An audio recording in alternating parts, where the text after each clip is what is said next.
All right, so it's 10 o'clock, so we'll go ahead and get started. All right. Does everybody get their donut and sign the sign-in sheet? Yeah, good, okay. If not, please at least sign the sign-in sheet. A donut is your choice. So today we have Chris Holtby here with us from NAU, so we're very thankful he came down from Flagstaff today.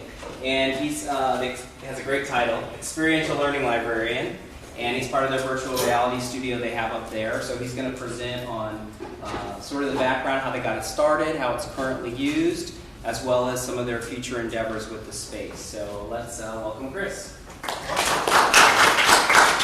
I so very rarely get applause. It's really nice. College students don't like to applaud, so I appreciate it. Well, thank you so much for having me this morning. It gets me out of the mountain air down into the wet. All right by me. Yes, so my name is Chris Holtby. I am the Experiential Learning Librarian at Cline Library. And really that very nice title, as you mentioned, means that I oversee all of our experiential learning spaces and programming. So that includes our Maker Lab, our VR studio, and all of our multimedia programming. I try to incorporate that into the curriculum in the academic librarian sense. But hopefully what I talk about today in relation to virtual reality will get a conversation started. We can talk about how you might want to incorporate VR into the public library setting. Just because I am curious, how many of you have incorporated VR into your library in the past, in some fashion? Okay, good. If you all raise your hands, I'd be really sad. I wouldn't feel that great. So basically, I plan to introduce you to VR a little bit today. We'll discuss some of the top consumer products, as well as some of my favorite VR experiences, which might get the ball rolling in your mind a little bit, see what you can apply to your users. I'm also going to describe our virtual reality learning studio and some of the programming we offer at Cline Library, and share with you some of the lessons we've learned through that process in the hopes of helping you employ VR technologies and programming at your own libraries. So it is my hope, cross my fingers, that by the end of this presentation you'll be able to do the following 5 things. You'll be able to describe the benefits of virtual reality technology and programming, how they affect your users, both for yourself and to your higher-ups, might be. You'll be able to recognize the key elements of VR technologies and evaluate them for use at your institution. I'm also going to give you some recommendations so you can better plan and design a suitable space for your VR programming, and share with you a number of what I think are the best VR experiences for the introductory sort of lesson, and identify some potential VR experiences for your users. Finally, I'm going to describe some of the areas that the Cline Library is growing into, so you can see how VR is advancing in the future and maybe plan future services as well. Does that sound like a plan? Yes. Okay. I'm hoping this breeds discussion afterwards, so if you have questions, think of them. Now, the first thing I really need to do is sort of define virtual reality a little bit, clarify what we're talking about, because it is a very nebulous topic that sometimes is difficult to define. So this is the definition I am operating under. Virtual reality is a completely computer-generated simulation of a 3-dimensional environment that users can then sort of experience using some type of mediated device, some immersive device, like a headset or something like that. Now, virtual reality is one of the elements of what you might have heard as the spectrum of extended reality. So on one side, there is actual real spaces, like the one we're in now, not mediated by devices. And on the complete other end, we have virtual reality, which is completely computer-generated. I wanted to mention the extended reality spectrum because a lot of other terms you might have heard of, like mixed reality and augmented reality, fall somewhere between those two extremes. So these would be using some type of device like a cell phone or a tablet or Google goggles to experience the real world with digital elements added. It might be text, it might be images, it might be video. But we are focusing today on the completely virtual side of things, all computer generated. Unfortunately, one of the main questions I get is, what's so special about VR? Isn't it just a fad? Won't it disappear in a few years? It's also my least favorite question, because it means I have to explain what I do. But I'm here to tell you that there are a lot of reasons why VR should become a regular part of your programming and your services. And although I really don't know where VR will be in the next decade or so, we might completely move away from headsets into some completely new technology. I don't know. I have some ideas, but I'll probably be wrong. Even though I don't know where it'll be in 10 years, I can guarantee you that the benefits that virtual reality provides is going to ensure the longevity of this medium, no matter what form it takes. Now, some of those benefits include increased user engagement. Of course, VR is new, relatively new. It's exciting, it's fun, and it can instantly add value to any library program. I have a lot of examples of experiences later on that you can apply in a lot of different situations. It's not just games, which we'll talk about later on. And also, the novelty of VR can really pique the interest of your users. It can bring different communities into the library, and it can bring more attendance, which is what we're always looking for. Of course, VR has a huge entertainment value. It offers new levels of interaction with gaming, of course. That's where we all sort of heard VR before. And a lot of people think VR is just about gaming. But I think that misconception is due to the fact that gaming is where the money is. So if one of these companies, like Oculus, is going to invest in technology, they want to make money, so they focus on gaming first. That doesn't mean VR can't evolve, it can't change and grow into other areas, but that's usually where it begins. Like the Nintendo Wii. That was a very introductory sort of VR experience. Now, this entertainment value includes possibilities for digital storytelling and filmography in VR. There's a lot of great ways to experience films like Disney films and Jurassic Park in a VR environment where you're actually part of the scene. And it includes new ways for users to interact with the narrative. They're not just passively viewing it, sitting there watching. They can interact, they can touch things, they can move things, and they can help create the story as they're going through it. Now, where I sort of come in is the educational benefit of virtual reality. It is a really great method for enhancing learning and memory through visual means. Immersing in a virtual environment, physical environment you can see, helps humans organize and remember information spatially, so it's better for remembering things you've learned. It also requires less cognitive load to process the learning through visual imagery.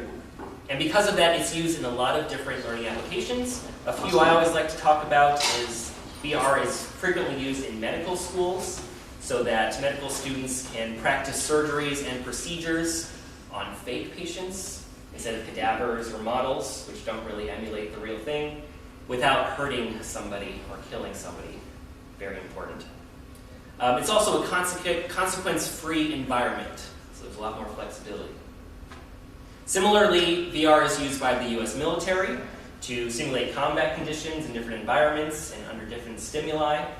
So it really has a lot of options here, and we'll talk about more later on. One avenue I really enjoy looking into is VR's ability to provide digital social interaction. It's sort of like a mix between talking on the phone, using a webcam, and being present with somebody in a virtual space. It can simulate that presence in a 3D environment, can be used for communication, teamwork, joint creation of objects, or it can help develop social skills and build social connections. VR can also promote mental health, which is sometimes surprising for people. It is used to help treat anxiety, phobias, and depression. I mean, you can basically be 500 feet in the air, but you're standing at ground level. You can be surrounded by a field of spiders. You can hold a spider, but you're in a safe environment, you're in a controlled environment, and those fears are not going to get you. VR has also been used to treat PTSD with exposure therapy, which I think is really interesting as well. And finally, one of my favorite benefits here is the outlet for artistic expression. I've already mentioned a little bit VR's potential for digital storytelling, but it's also really powerful in that you can design, create, and experience works of art in really unique and interesting ways. Imagine you're in a virtual space that reflects an MC Escher painting, where where you're walking up the walls. You can't do that in the physical world. So the possibilities here for the benefits of VR are really endless. This is just a really short list that I came up with really quickly. But beyond that, I want to focus today, the beginning of this little session here, about some of the technology related to VR. I'm sure many of you have at least experienced VR a little bit. Has anyone not used VR before? Okay, one. You can come here after. Oh, yeah. Everyone can try it. I'm fine with that. Now, in today's tech-rich environment, there are many different technologies that can support VR. At the high level, you might see projector rooms where all the walls are digitally enhanced or digitally created. You might have multi-directional trackpads that you can walk in different directions, sort of like a Star Trek holodeck. Or motion sensing bodysuits, so the computer knows exactly where you are pointing and directing things. But for most consumer applications, most library applications, the most practical approach is going to be a VR headset, like the one you see in the image here. So VR headsets, if you're familiar with them, typically include a visor, often with an internal screen that can then display the virtual environment. These often come with mics or headphones, speakers, and often incorporate motion sensors and position sensors. These devices allow you to experience that computer-generated environment both visually, audibly, and spatially. I don't think audibly is a word. Audibly. But there are some tiers and different levels for VR headsets, and these are the three that I like to talk about. We have tethered headsets, standalone headsets, and headsets that have mobile integrations. There are many different manufacturers of these different levels of headsets, but the one I always like to focus on is Oculus. I focus on Oculus for a number of reasons. One, it's the one the Cline library uses, so it's easier for me to talk about. But it's also, it delivers devices in all three of these tiers, and it's a great representation of the potential for VR devices. Oculus is owned by Facebook, so it's fairly popular. I won't talk anymore about Facebook. Thank you. You're welcome. Now, apart from the headset itself, most consumer VR kits include controllers. That might be a single controller or dual controllers. So you can actually interact with the environment as opposed to just experiencing it. All of these headsets also require VR app stores, like the Oculus Store, for installing VR experiences. It's exactly the same as the App Store on your mobile phone, but this time it's for apps for VR in particular. Depending on what headset you go with, you might also need a high-powered PC and a viewing screen, but we'll talk about that in just a second. So the first level of headset I want to discuss is the tethered headset, and Oculus's version of this is called the Oculus Rift S. It's the most powerful Oculus headset, and this would be similar to other manufacturers like the HTC Vive or the PlayStation VR. This standard kit, which you see here, is about $400. It gives you most of what you need, but there's also a lot to like and dislike about this type of tethered headset. First of all, they are very powerful. They have really crisp HD displays. They have the built-in visor, which is great. They're also highly adjustable, so one size is designed to fit all. It's super easy to change the size on the fly, really easy to manage with a bunch of kids. It's even designed to be worn with glasses, so you don't have to worry about if you're nearsighted or farsighted. The biggest plus about this particular type of headset is that it has 6 degrees of freedom. Is that term familiar to everybody? Good, because I'm going to explain it. So a 6 degree of freedom headset means you can pan, tilt, and rotate your head. That's 3 degrees. You can also move forward and backward, side to side, and up and down. So you can interact with your virtual space in all 6 of those ways. This is the most a VR headset can accommodate, so these are the more powerful headsets because of that. Now, the most recent version of the Rift does not require external sensors. All of the sensors for position and angle are actually built into the headset. There is an earlier version of the Rift that required two sort of standing sensors pointed at the user, and that just required you to set them up all the time and adjust them for different heights of people. So the new updated version is a lot more effective. Finally, the Rift has a huge selection of apps on their app store, hundreds and hundreds of them, including games, movies, and a lot of other experiences we'll talk about later on. The nice thing about this particular version of the Rift is that it's also compatible with other app stores. So if another manufacturer like HTC has some apps that you're interested in, this can play those as well. The big negative of the Rift is that it is tethered to a PC. It must be connected to a PC at all times to work. The visor inside does not display or create the images itself. Unfortunately, because VR is really high definition and requires a lot of processing power, if you go with a tethered headset, you require a very high-powered PC. This is not your everyday standard library computer. You need really expensive graphics cards to run the VR experience. You need a lot of memory to store the videos and files and things. And for this particular model, you need a DisplayPort and USB 3 port. If you don't have those, there's no adapters that can work with regular standard USB ports. As a result of all this, the Rift S is not portable. So you kind of need a space to hook it up to a computer and have it stationary. The second and more recent Oculus option is the Oculus Quest headset. Again, this is all you see here. It also runs for about $400. And this is a standalone model. It's not tethered to a PC. The issue with the Quest is that it is extremely popular right now, so you can't get one most places. And with the coronavirus issue, they're having manufacturing delays in China as well. So if you want one of these, it might be some time before you can get one. I keep trying to buy one for myself, but they're always sold out. Unlike the Rift, the Quest is a standalone headset. It has a computer built into the visor, so it does not need to be connected to a PC. It is therefore also very mobile. Apps are downloaded directly on the headset when you're in VR, or they can be downloaded on a mobile device and then uploaded to the headset.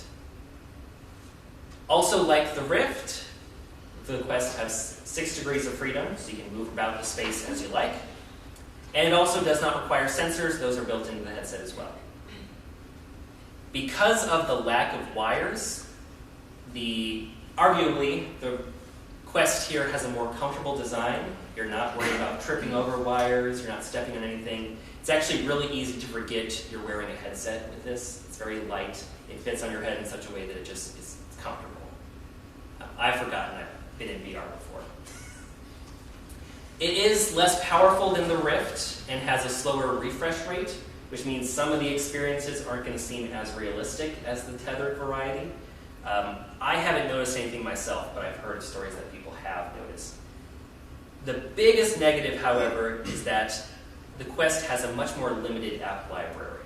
The Rift has hundreds of different experiences. The Quest has a fraction of that. Now, that might change in the near future as developers keep adding experiences for this device, because like I said, it is the more popular of the two, but that's not a guarantee. Finally, if you want to use non-Oculus apps for the Quest, you have to hook up the Quest to a PC, just like the Rift. So built-in headset is great for Oculus-only apps, but if you want the full experience of HTC apps or apps by third-party developers, you need to buy an additional wired cord called the Oculus Link cable. Surprisingly, it's $80 for this little cable. It connects to a PC just like the Rift, and because of that, it also requires a high-powered machine like the Rift. Does that make that one tethered then, or do you get to load it in? Like, do you load the app onto it and then you have to disconnect it? Or? No, it becomes tethered. Okay. Yeah. So there's an option in the menu for the Quest to connect to a PC, and you're basically running the experience off of the PC instead of the built-in computer. Thanks. Yeah. Finally, the third tier is your mobile device integrated headset. So the ones you might be familiar with are Google Daydream, Samsung VR. Typically, these headsets allow you to insert your phone into the front and use your phone as the VR computer. The Oculus Go is nice because it has that device built in. You don't need to supply the mobile device. It's inexpensive at $150 compared to the others. But it does also have some pros and cons. It is, again, a standalone headset. You don't need a computer. You don't need any wires or anything. It cannot connect to a PC. Does not require, I just said that actually, very comfortable, very light, and also extremely inexpensive compared to the others and compared to some of its competitors. The big negatives here is that it doesn't track position. So this means it only has 3 degrees of freedom. You can move your head around, but you can't move backward or forward within the VR space. So it's much more passive, it's less engaging than the others. My big issue with the Go is that it has dramatically reduced graphics quality. The experiences that you use with the Go would be more like something you experience on your mobile device, app games, things like that. It's not going to have the same crispness and reality of the other headsets. The Go has a single controller. It's more for pointing and shooting as opposed to actually picking things up and interacting with the environment. And it has an extremely limited app library of mobile games. Most of the best experiences that Oculus creates are not available for the Go. It is also not capable of playing third-party apps like the Quest. So this gives you a good idea of the 3 different tiers that VR headsets also often come in. Now there are a lot of other manufacturers. The HTC Vive, which I mentioned a few times, and the PlayStation VR. These are both tethered systems, so the price sort of reflects that. The HP Reverb is much more expensive than the ones I just mentioned. It is a standalone headset, does not require a PC. It's used more for commercial applications, more for businesses, so the apps aren't as interesting. And then, of course, we have the sort of mobile integrated ones I mentioned, where you put your cell phone in. I'm not a big fan of that, because users have to acquire their own devices, and they have to connect to Wi-Fi and download the apps. But they are there if you want a really cheap introduction to VR. Do all of the different headsets, can they all accommodate glasses, or is it just the Rift S that can do glasses? Most can accommodate glasses. I've never seen one that said don't wear glasses with it. Okay. Yeah. It does also depend on sort of the comfort level of the user. The only time I recommend people remove their glasses is if it's a headset where you have to hold it physically. I don't like purchasing those. I prefer ones that have straps, so it can be more hands-free. But most of these can accommodate glasses just fine. Any other questions about the technology? Yeah. I believe you mentioned that the Rift and the Quest were different as far as the availability of the apps. Mm-hmm. The Quest had less. Is there any reason for that? Is it just... Surprisingly, when they created the Quest, it is not compatible with the Rift apps, largely because of how they designed the apps originally. It just doesn't have the same clarity necessary, same processing power.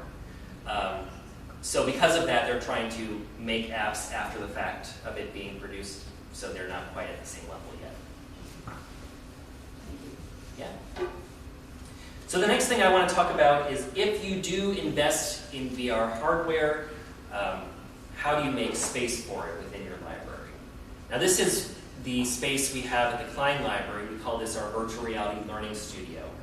We opened it in 2018 as a partnership with our visual communications department. We have an architect in that department who loves really pretty lightscapes. So he bought all these little strobe lights. They change over time, which is why the picture starts in one color and moves to another. It's really a nice environment to be in. Now, each of these consoles has the Oculus Rift headset, so that's the tethered variety. The high-powered PC is stored in these white cabinets. Then we have 55-inch spectator viewing screens to go along with that. Our studio is used largely to support library programming, library events.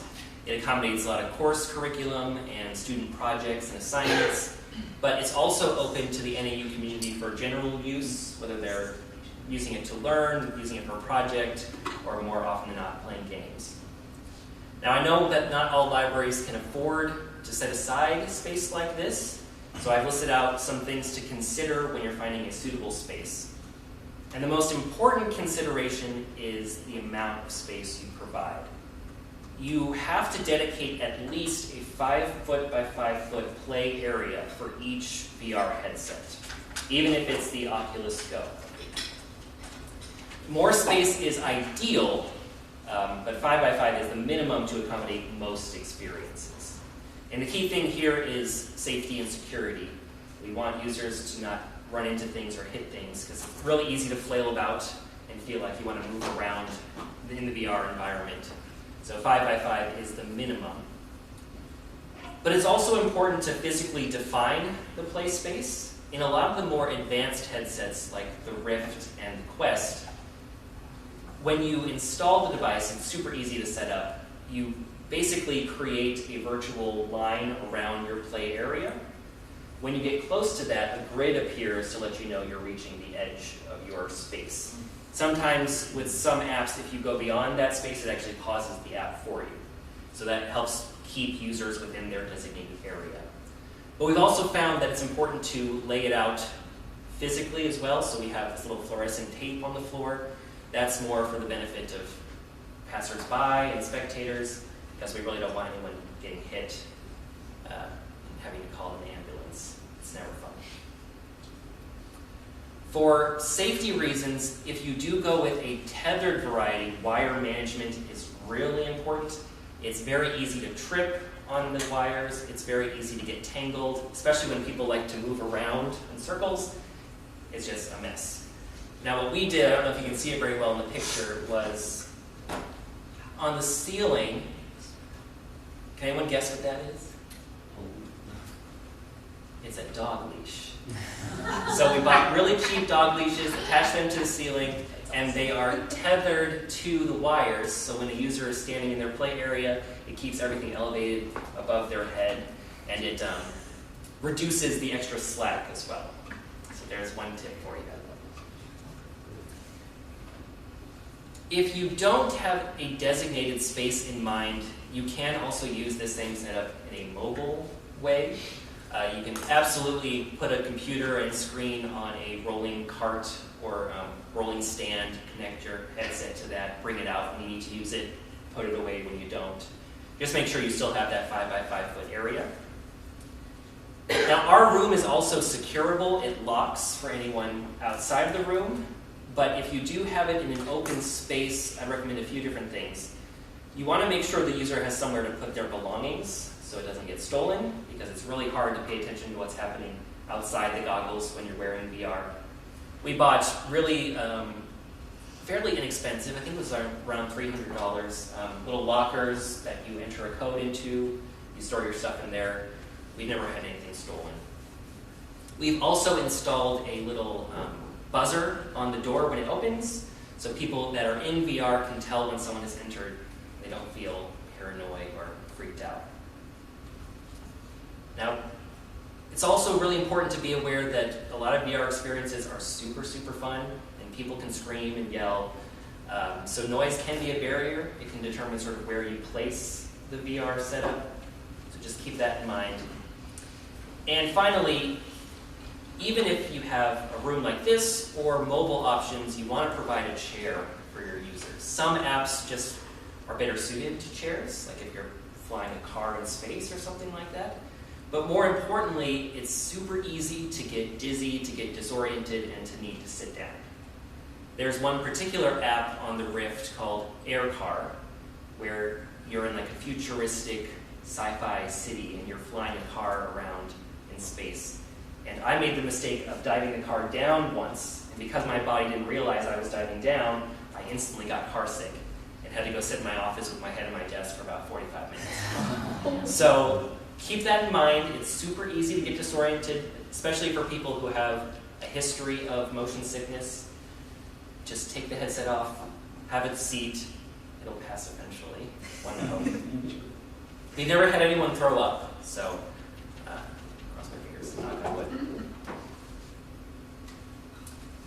Now I know that each library is going to approach circulation of these devices a little differently, but I wanted to describe our process a little bit just so you can get an idea of how it might be structured for you.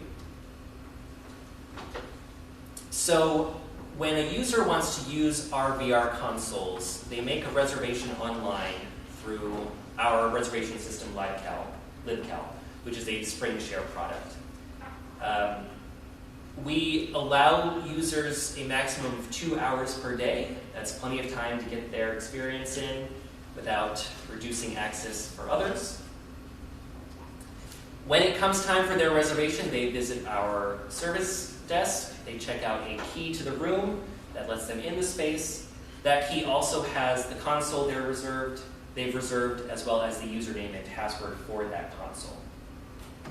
If you are going to go with a tethered setup, it's important to have preset user accounts. You don't want everyone to use their standard library login, so I would recommend creating a Windows account for the station itself and then sharing that information somehow with the user. The reason for this is if you log into a different Windows account, the Oculus account will not be set up, so all the apps will not be downloaded and the user will have to reset up the device. So setting up the play area, calibrating everything, and that just wastes a little bit of time. So we found that we have logins for each of the stations. Once the user logs in, Oculus is already set up, everything's calibrated, they just have to put on the headset and go.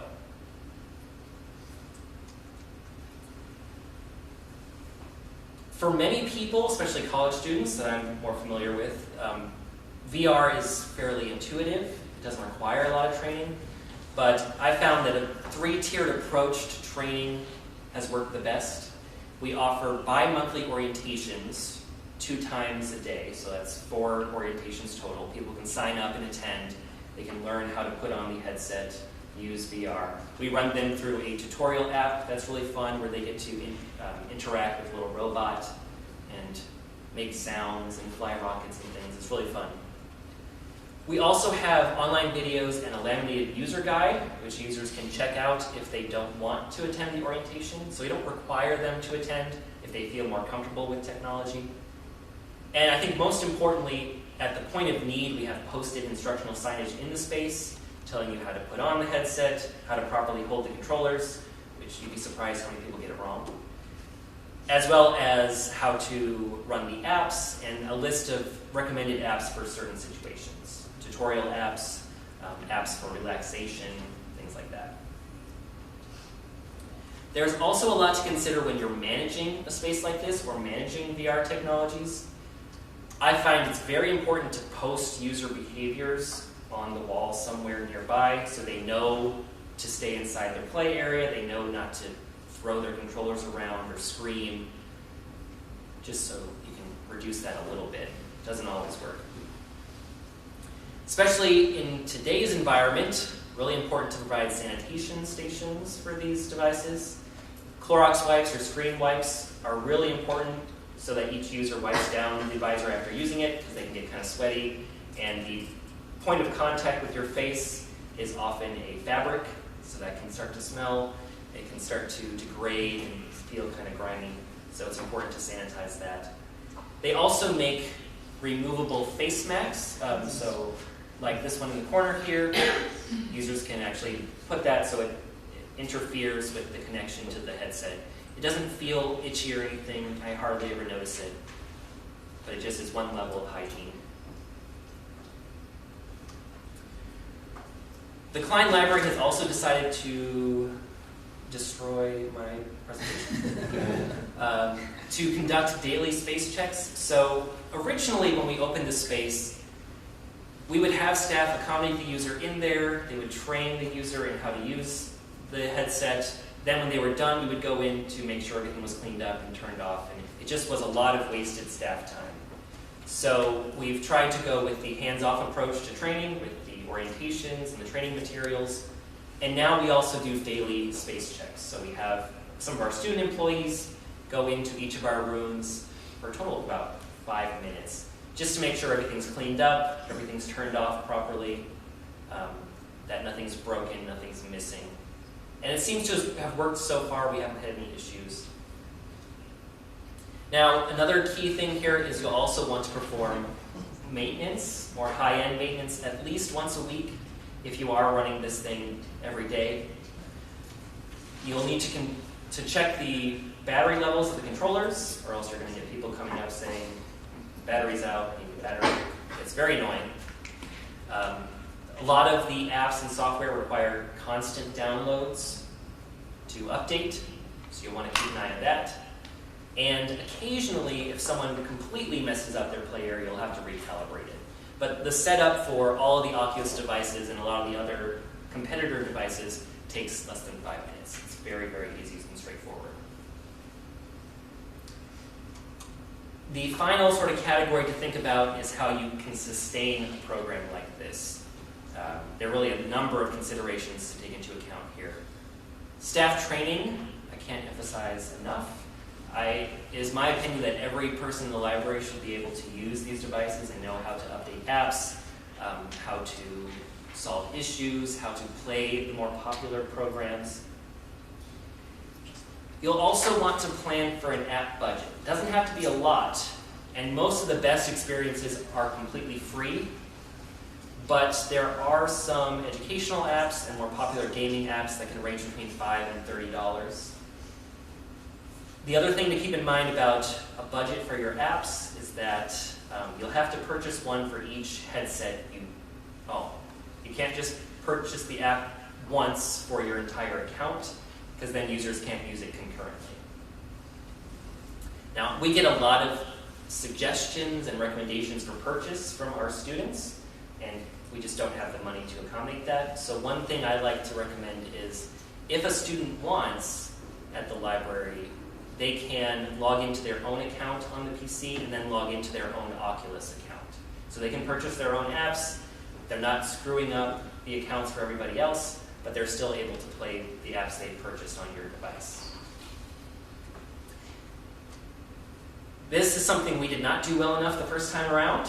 You really need to anticipate wear and tear. I mentioned the little fabric part that touches the face. Those degrade really quickly, and like I said, they get kind of gross and smelly. Thankfully, you can buy replacement versions of that, but they're fairly expensive, like $30, I think. Per mask? Yeah. Well, it's a really thick. For the cloth part. Right. Yeah. Still very Yeah. So Oh, it's really thick. It's padded. But if you buy those little paper masks, it reduces the need for those. Now, one thing we did not anticipate is if the wires connecting a tethered device get too wrapped up in themselves, they will break internally.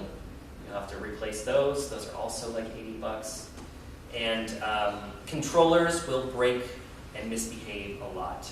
The newer Oculus controllers hold up a little bit better than the older versions, but you want some of those in reserve just in case. I think the set of 2 controllers is also about $80. So not cheap, but you definitely want to think about that ahead of time.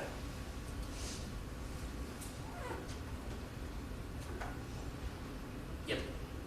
Now, this is something we also did not plan for. It is really important, if you do buy a headset, to do your research ahead of time and see what's in the pipeline. When we first opened up the Virtual Reality Learning Studio, we had the original Rift devices. And by mid-2019, Oculus no longer supported those. It no longer sold the replacement headsets and controllers and wires. And when one of ours broke, we had to buy a completely new headset. They didn't make things backward compatible either, and we were very upset about that. So keep that in mind. Just be aware of upcoming changes, upcoming updates. Make sure you're purchasing the right kit for your library. Any questions about the Cline Library VR space? Yeah? Do you guys have the untethered ones there as well, or are they only tethered? So in the studio, we have the tethered ones, the Oculus Rift. We have the Oculus Go's available for checkout. So those are 3 days at a time. People can take them home. We have the apps pre-installed, so they don't need to sign into anything. We also have the Oculus Rifts, a group of those, but those are used more for library programming. Can you talk about how long have you been circulating those Oculus Go's? The Go's? About 5 months or so. They don't get as much use as our VR studio, mainly because the experience is just not at the same level. Right. But they are great for an introduction to VR. Right. So my favorite part of what I want to talk about today are some of the VR experiences that I like, and hopefully these will get the gears turning about how you can apply VR in your own libraries. I've broken these down into some categories that I'm going to very loosely discuss, and then we'll see some tutorial videos, which I think are the best way of demonstrating these experiences. Now, there's a lot of apps for exploring different areas or different places. Google Earth VR, which we'll see in a minute, is my absolute favorite. There's a lot of applications for that. It's basically a virtual reality version of Google Maps, which has a lot of really interesting uses. BBC Home Spacewalk is a free app where you put on your suit. You start out on the ISS, you put on your suit, you open the door, you crawl out, and then it turns into sort of if any of you have seen the movie Gravity, it's like a gravity situation. You're loose from the space shuttle and you're flying away. It's really fun. Do you die? You don't die. I don't think BBC would go that route. I didn't watch the movie. I just want to know. Okay. No. Well, I won't give it away. And then the Cline, which I also have a tutorial or a little video for, allows you to free climb different mountains and different structures across the planet. There are a wide array of educational apps. These are some of my top ones. The Body VR, which we'll see in a minute, allows you to dive into the human body. It explains different structures. You can see them at a microscopic level, something you just can't do in reality. Boulevard is really great. This is basically a VR museum. You can tour different historic sites, different archaeological sites. You can interact with artifacts in ways that's just too dangerous in the real world. And similarly, Unimmersive takes you on VR field trips. Some of these places are still around today, but you can also go to the Roman Forum in the time of Augustus. You can go to the Athenian Acropolis. That's completely free, that app. There's also language learning apps like Mondly, which I find really interesting. You're actually interacting with a virtual character. They speak to you, you can speak back. It's a lot of fun. Now, I really want to focus here on the little video. Oh, good, good sound. So this is for Google Earth. You start out in a satellite view like this. And this is actual live, or actual play of the experience.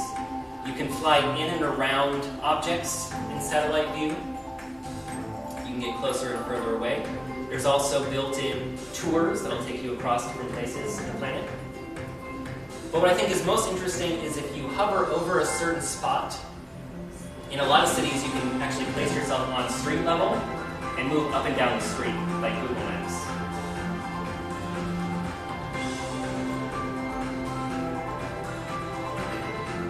So we've used this app for different language classes. We had a Spanish class just a few weeks ago take tours of Madrid, and they had to do an assignment related to how Madrid was different from Flagstaff. There's a lot of differences. We also had some Spanish conversations playing in the background so they could feel like they were in Madrid. We've had geology classes use this to explore volcanoes on the other side of the planet, and it's also great if you're looking for a real cheap vacation. In addition to flying around a city and placing yourself on street view, there's a number of institutions across the planet that you can actually go inside of. like the Louvre. You can actually walk up and down and view works of art. The British Museum is another example. Now this is a too long video of the Cline, which shows the same sort of experience but in a more fantastical way. This is all computer-generated imagery. None of it is satellite imagery like Google Earth was. But you're able to actually, once it goes, climb up different mountains. And it's surprising how much you actually feel like you're moving, even though you're standing still. That sense of the environment moving around you makes you feel like you're actually climbing up a mountain. I wouldn't recommend looking down, but you can, it can also be fun. You can race people. It's very exciting.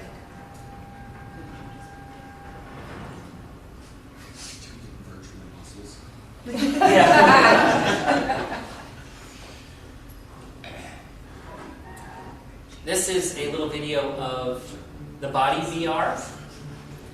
So the premise here is that you're placed inside a little glass vehicle. You're moving throughout the body. You can see structures within the body. When you get close to something, it'll explain what it is. You can see how they function in ways that's much more difficult to understand if you're just hearing about it in a lecture or using a model.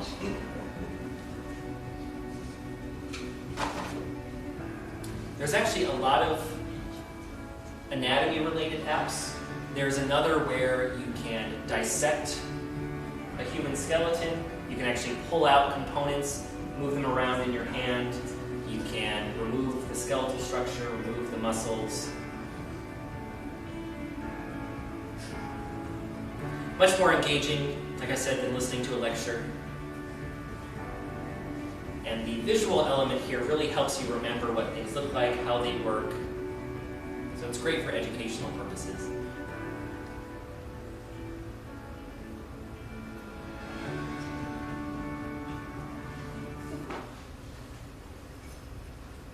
There are a number of apps that are used for artistic purposes or creativity. These are some of my favorites. Tilt Brush and Medium, which are both free, and I'll show you in just a minute. Tilt Brush allows you to paint in virtual reality, and Medium allows you to sculpt in virtual reality. There are a number of social apps, like AltSpace VR and VTime XR. These allow you to sit with other people who are also wearing the headset in a virtual space that you've either created yourself or that you've uploaded. You can interact with one another. And because of the tracking capabilities of these headsets, you can actually look at each other, you can wave at each other. It emulates speech patterns, so your mouth and facial structure will move based on what you're saying. You can also share material this way, like images and video. And of course, there's a wide array of sport and fitness.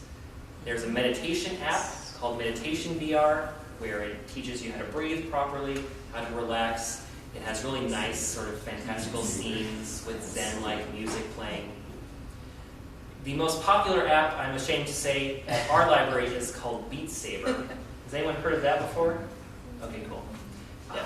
You'll see that in a minute. It's basically a VR version of Guitar Hero.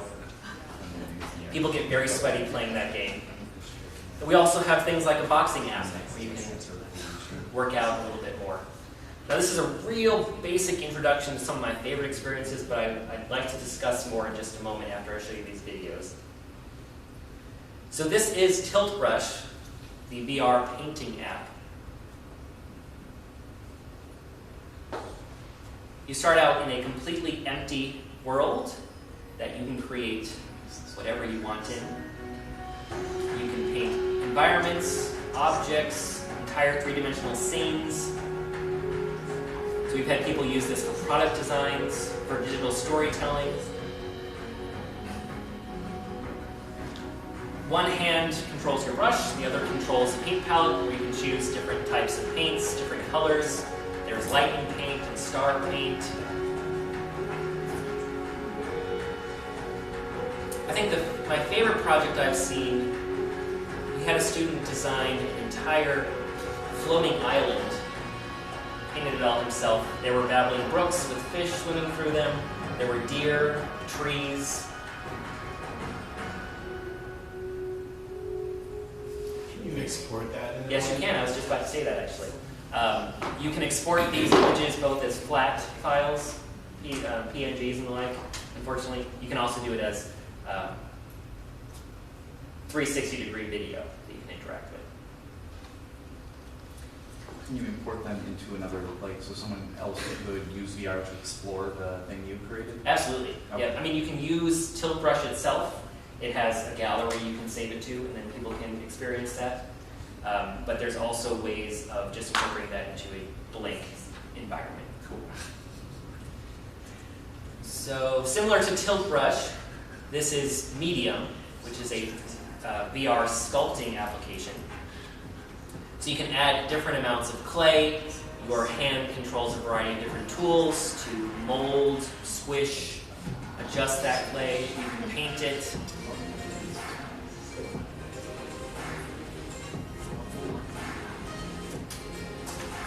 We had a class last semester, visual communications class, who were tasked with designing monsters in virtual reality, and then we 3D printed them.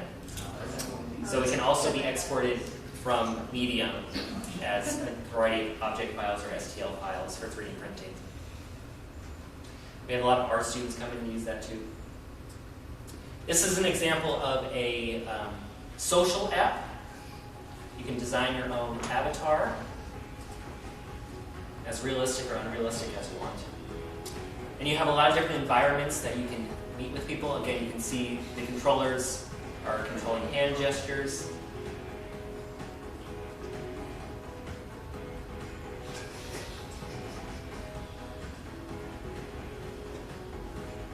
One interesting thing about this particular application is that you can watch movies together.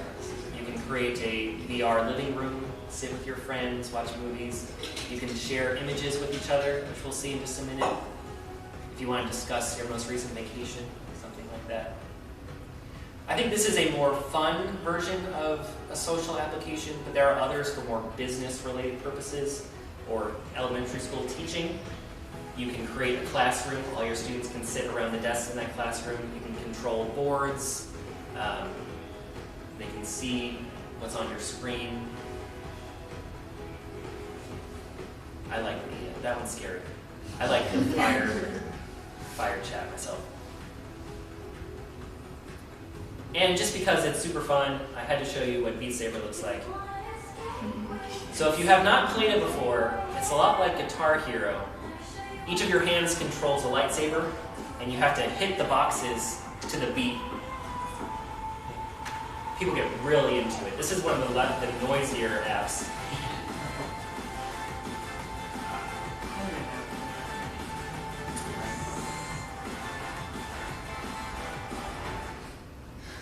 Some of the songs I just don't have the brain capacity. So those are some of my favorite experiences, although there are a lot more. So if you have ideas or want suggestions, we can discuss that in a moment.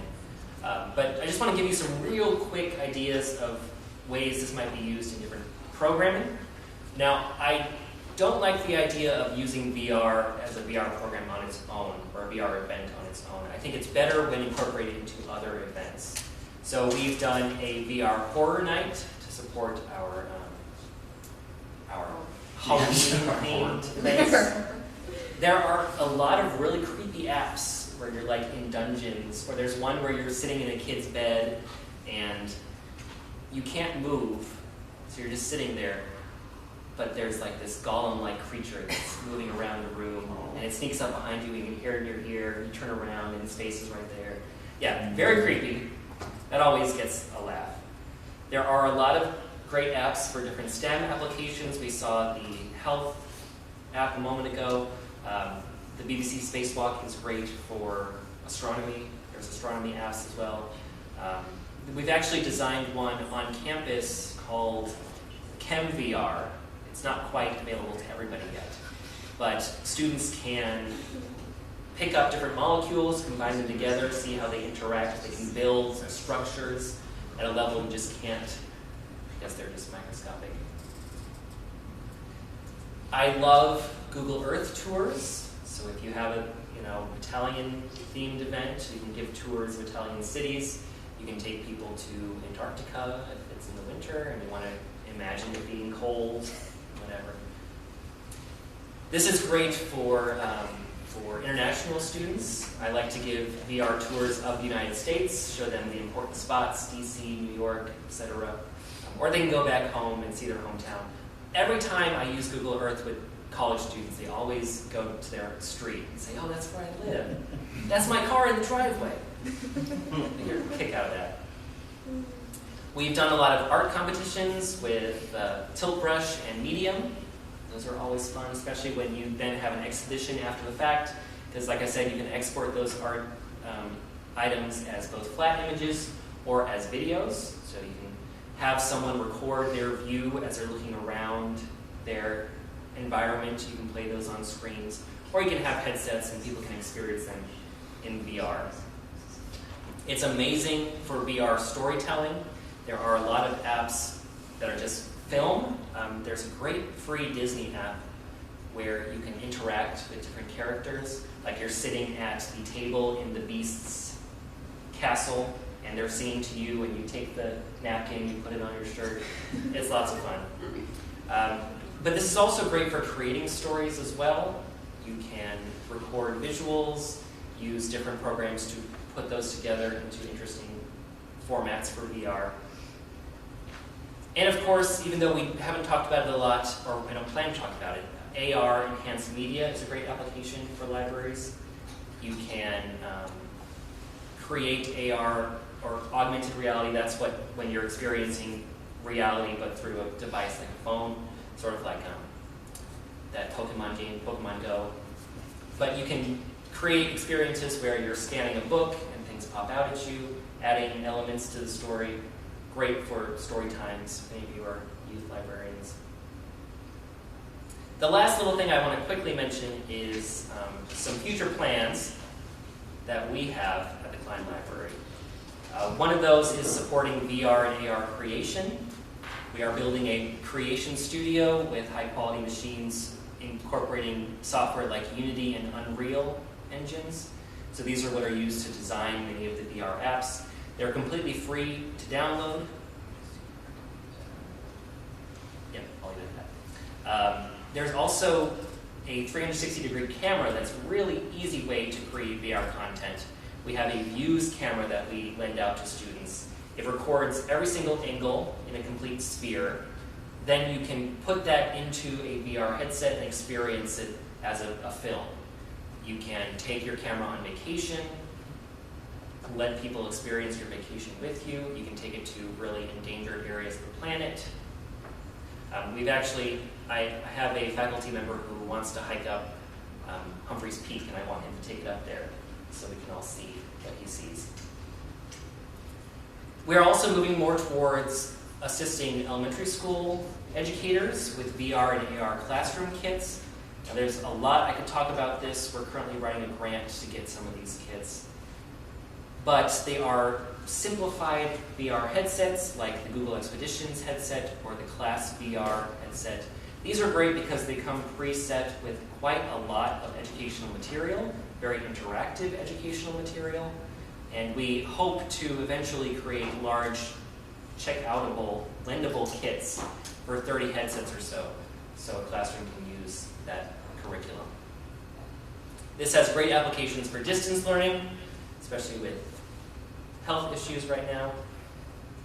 And I'm also looking into sort of the tip of the iceberg of what's known as haptic feedback technology. With the controllers of these headsets, you can interact with the space, you can move things, but you don't actually feel it. Haptic feedback technology would be like gloves or things you wear that actually vibrate when you touch something or add pressure when you interact with an object, so you actually feel like you are touching something physically. Now that's a very new technology. It's not quite at the consumer level yet, but that's something that will be added to VR in the future. So I feel like I'm much later than I thought I would be. But I would like to talk about VR more if you have questions. Yeah. So for the universe of VR apps, is there a centralized and regulated app store like what Apple does for its phone and tablet apps? Or is it kind of more open in the Android model? There's actually a little bit of both. Depends on the developer. Oculus has a highly regulated app store. I don't know much about the Vive port, which is the HTC store. But there are also different apps you can purchase from third-party vendors. Steam has a lot of VR apps you can download. So it's sort of a mix of the two. And if I can ask a follow-up. Sure. At Cline, do you determine which apps are available and usable by your patrons, or do you allow them to bring their own apps? We have a list of apps that we have approved. We typically have to go through an accessibility process to determine whether those apps are acceptable. However, if there's a free app that a student downloads, there's nothing we can do to stop them from doing that. So we see a lot of free apps that get downloaded and we eventually have to clear them out. But most of the educational apps go through a approval process. There is also the option that users can log in with their own Oculus account and then download whatever apps they want because it's on their account. Does that answer your question? Yeah, it has me think of 1,000 more, Sure. appropriate acceptable use policies, if there are VR porn out there, if people are using it in the library and implications of that. Sure. But I think that's an issue that is probably still unresolved in the larger world. Yeah, I mean, we have much more lax regulations related to porn and things like that. So we don't have a particular use policy for the apps, but there are those that we have gone through our process and we have approved. But there's not a whole lot that can be done at this point unless you want to completely limit what can be downloaded, which might be the best option. Yeah? A few questions. How is the comfort heat level? I mean, I know I've used a lot of the Samsung VRs, and then when I was using the original Rift, you wear it for about 20 minutes, and man, it gets hot. Like, have you had any complaints, any issues, any overheating of devices or anything like that? We've never had an overheated device. I think the headsets are, they're a few inches away from your face. All that padding sort of acts as a heat sink maybe. So the devices haven't overheated, even though we've had people use them in really strenuous situations for quite some time. You do tend to sweat a lot wearing these. So the user can get overheated. Right. That has happened before. But we do offer a fan in the space, and the space is really cool. Okay. To keep that. I think for me, the Samsung VR, the problem was it was using the cell phone, and the smartphones with the processors would get so overheated that they would literally heat up so much and shut down the entire phone while you're in the middle of using it. The device, the Oculus headsets do not get hot themselves. Awesome. It's you overheating from exertion. Right. Another question, one of the issues that I never had anticipated has to do with kids, which obviously is not your demographic, but what would happen is I would have a game, like a spaceship game. You hit start in the menu, in the game, and then you get going. The kids can't read. And it's like, I couldn't figure out how to get the parent puts it on, hit start, then you quickly put it on the head of the kid, but it doesn't, have you guys ever had any issues about, It's very difficult to give instructions on how to use them if they don't have the viewer screen attached. Okay. So for the Oculus Go, for example, I don't like doing programs with that because I have to say, what are you seeing right now? Right, that was the issue I ran into. Yeah, so I have found that it's much more effective to do larger programming with something that can be tethered to a screen. Now, the Oculus Go can project onto a mobile device. So you can see what they're seeing on a phone. If you have like a Chromecast capability, you can then cast that to a screen, just an intermediary step. Right. That's one way of solving that issue, so you can actually see what they're seeing, you can give them better instructions. And does the person just have to have the app? Like, if the parent be like, oh, I'll download that app so I can instantly project it, they don't have to have the same account login or anything like that, it's just I don't recall if it needs to be the same account. They do need the Oculus app in order to connect. I think you might need to log in with the account if I'm remembering correctly, but I'm not 100% sure. Gotcha. And then last question, just because as being from the state library, it's something we always have to ask. How do you measure the value of people using these outside of the entertainment aspect of it? A lot of what we try to do is focus on classroom instruction. So we keep track of which classes we've interacted with. I work with professors to try to design curriculum around VR experiences and VR assignments. In that way, we can make sure that we are pushing our users in that more educational route as opposed to the. And then for public, they will have to think, I guess, differently about how we measure that since, I mean, I guess if you do homeschool or if you do partnership with a school, but for just general public usage. And also, that ties into the idea of using and incorporating mostly for events if you're doing programming.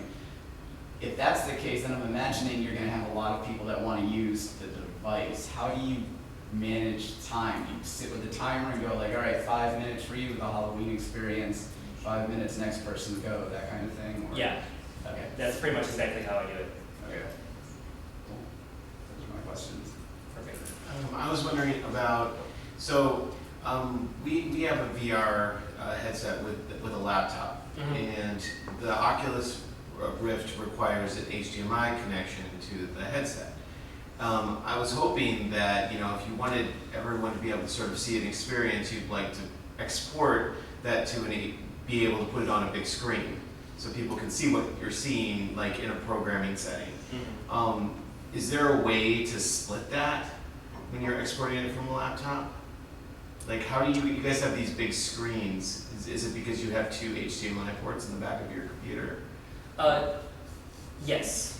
Okay. So our headsets do not use the HDMI port, they use the display port, which is slightly different. Oh, okay.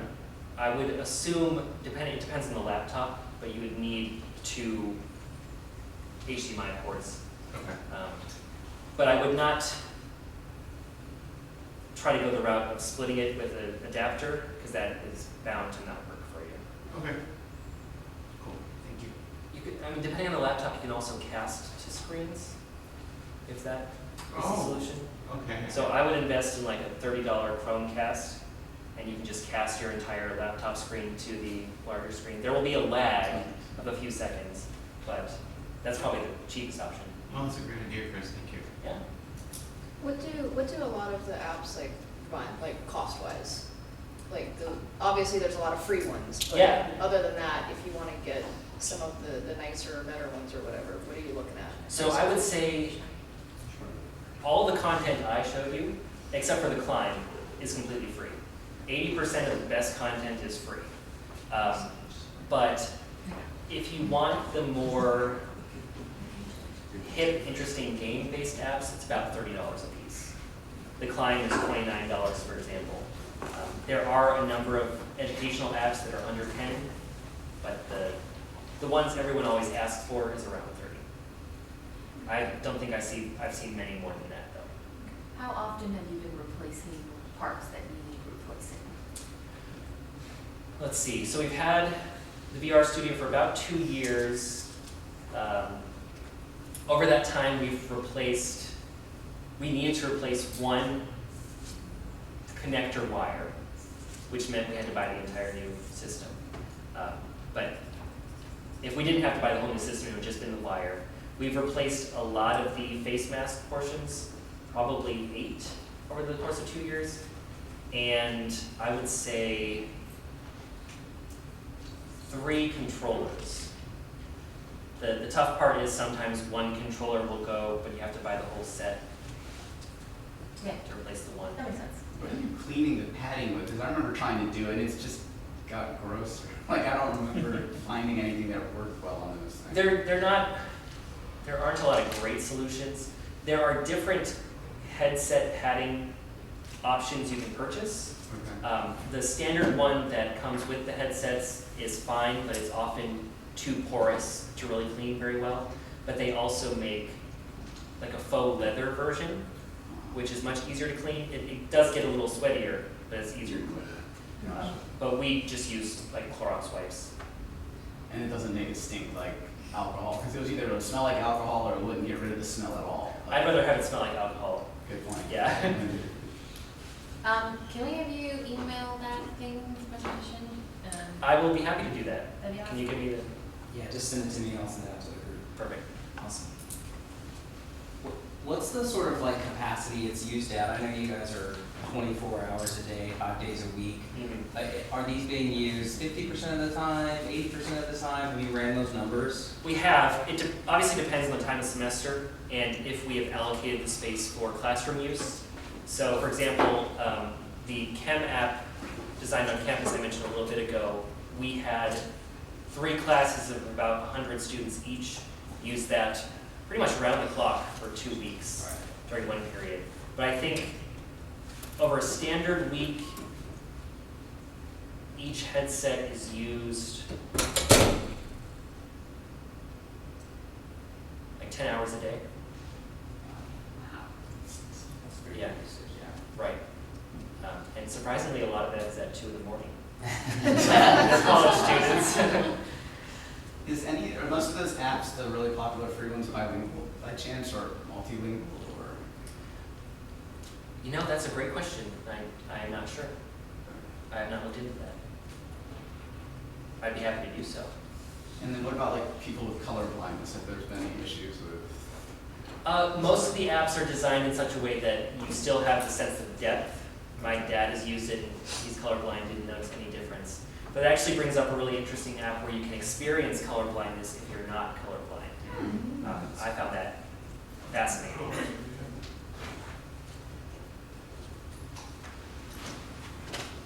All right. Anything else I can help you with? Answer? Give you ideas? Just find me one of the quests. I want to start a black market. We can. I'm hoping they get their act back together soon. Yeah, they're available, but the price is up by like $200 or $300 right now. Yeah. Through third parties. Not worth it. Is this being like widely used in universities, would you say? Are you in contact with other? I am. Yes, it is. There's a lot of universities. So I'm not from Arizona, so I apologize. Is it ASU that's in Tempe? Mm-hmm. Okay, yes. So I just went to their new library a few weeks ago, and they have 2 rooms with Oculus Rift consoles. It is definitely being used by a lot of libraries, but I would say the programming quite isn't at the level it should be. It's more come experience VR as opposed to let's incorporate it into coursework and things.